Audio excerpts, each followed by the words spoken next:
Au moment où l'OL Lyon célèbre son retour en finale européenne, une autre réalité, plus silencieuse, mérite d'être racontée. Derrière la lumière des victoires, il existe un mécanisme invisible qui soutient l'élite, celui de l'académie. Quelques jours après avoir contribué à la préparation du groupe professionnel avant le choc contre Arsenal, plusieurs jeunes joueuses ont replongé dans une autre bataille, bien différente. Résultat, une lourde défaite à Cannes. Mais ce revers ne raconte pas une chute, il révèle un système, une stratégie et peut-être une dépendance. L'image brute du score à Cannes ne suffit pas à comprendre ce qui s'est réellement passé sur le terrain. Ce revers est le prolongement direct d'un choix stratégique assumé par le club. L'OL Lyon a mobilisé ses jeunes talents pour renforcer la préparation du groupe professionnel. Un mouvement invisible pour le grand public, mais essentiel dans la construction d'une équipe compétitive. Ce type de passerelle entre académie et élite n'est jamais neutre sur le plan sportif. Quelques jours plus tôt, ces mêmes joueuses évoluaient dans un environnement totalement différent. Elles participaient à l'intensité des séances, au rythme du haut niveau et à l'exigence européenne. Ce changement brutal de contexte a un impact physique, mais surtout mental. Revenir en D3 après avoir frôlé le sommet n'est pas une transition naturelle. C'est une bascule émotionnelle que peu d'équipes peuvent absorber immédiatement. Dans ce contexte, la défaite face à Cannes prend une autre dimension. Elle ne traduit pas une faiblesse structurelle de l'équipe réserve. Elle révèle plutôt les effets collatéraux d'un système pensé pour servir le sommet. L'objectif n'était pas la performance en D3, mais la préparation du groupe professionnel.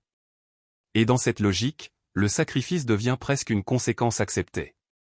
Ce modèle repose sur une idée forte, la performance de l'élite justifie les ajustements en bas de la pyramide. C'est une vision moderne du football féminin, centrée sur l'optimisation globale du club. Mais elle pose aussi une question fondamentale sur l'équilibre compétitif des équipes secondaires. Jusqu'où peut-on tirer sur la base pour renforcer le sommet sans déséquilibrer l'ensemble ? L'OL Lyon semble avoir déjà choisi sa réponse. Dans les déclarations de Jonathan Giraldez, cette mécanique est assumée. Il ne parle pas seulement de talent, mais d'une âme collective qui traverse toutes les catégories. Une vision où chaque joueuse, quel que soit son niveau, devient une pièce du projet global. La défaite de la réserve n'est donc pas un accident isolé. Elle est le reflet d'un système où tout est connecté, du centre de formation jusqu'à la finale européenne. Ce type de gestion collective produit des bénéfices immédiats, mais aussi des tensions silencieuses. L'équipe professionnelle gagne en qualité de préparation, en rythme et en profondeur tactique. Mais dans l'ombre, la réserve absorbe les déséquilibres sans toujours avoir les moyens de réagir. La défaite à Cannes devient alors le symptôme visible d'un ajustement invisible.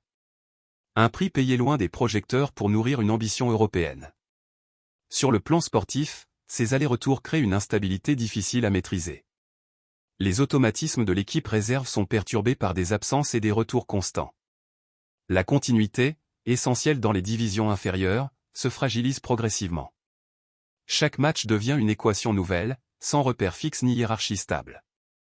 Et dans ce contexte, la performance devient secondaire face à la fonction. Mais l'impact le plus profond se joue au niveau individuel. Ces jeunes joueuses vivent une double réalité en quelques jours seulement. Elles passent d'un environnement d'élite à une compétition où l'exigence est différente. Cette oscillation permanente peut accélérer la progression, ou créer une forme de confusion. Tout dépend de la capacité du club à accompagner ces transitions invisibles. C'est là que le modèle de l'OL Lyon devient fascinant, mais aussi risqué. Il repose sur une conviction forte, formée en exposant, et non en protégeant. Plutôt que de sécuriser les parcours, le club choisit de confronter ses talents au plus haut niveau. Une stratégie qui peut produire des joueuses prêtes plus vite que la moyenne européenne. Mais qui exige une gestion mentale et humaine d'une précision absolue. Au final, la question dépasse le simple résultat d'un match en D3. Elle touche à la philosophie même du développement dans le football féminin moderne. Faut-il privilégier la stabilité des équipes ou l'intégration constante vers le sommet ? L'OL Lyon semble avoir tranché, en assumant les conséquences à tous les niveaux. Et cette décision pourrait bien redéfinir les standards du haut niveau en Europe. À court terme, le modèle de l'OL Lyon semble incontestablement efficace. Une qualification en finale de Ligue des Champions valide les choix stratégiques du club. L'intégration de l'académie renforce la compétitivité du groupe professionnel. Chaque détail, chaque ajustement, semble orienté vers un seul objectif, gagner au sommet. Et dans cette logique, tout ce qui se passe en dessous devient un levier. mais à moyen terme, l'équilibre devient plus fragile qu'il n'y paraît. Une réserve en difficulté peut freiner la progression collective si elle perd en identité. Les jeunes joueuses ont besoin de stabilité pour structurer leur développement. Sans repère constant, la progression peut devenir irrégulière, voire désorientée. Le risque n'est pas immédiat, mais il est latent. Ce système révèle une transformation plus large du football féminin européen. Les clubs d'élite ne fonctionnent plus en silo, mais comme des structures intégrées.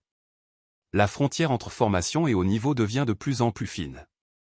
Et dans ce modèle, chaque joueuse est à la fois un projet et une solution immédiate.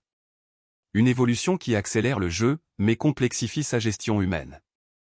Dans ce contexte, l'OL Lyon ne se contente pas de performer. Le club expérimente une nouvelle manière de construire la domination.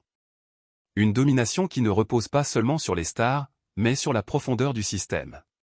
Si ce modèle fonctionne sur la durée, il pourrait devenir une référence en Europe. Mais s'il se fissure, les conséquences seront visibles à tous les niveaux.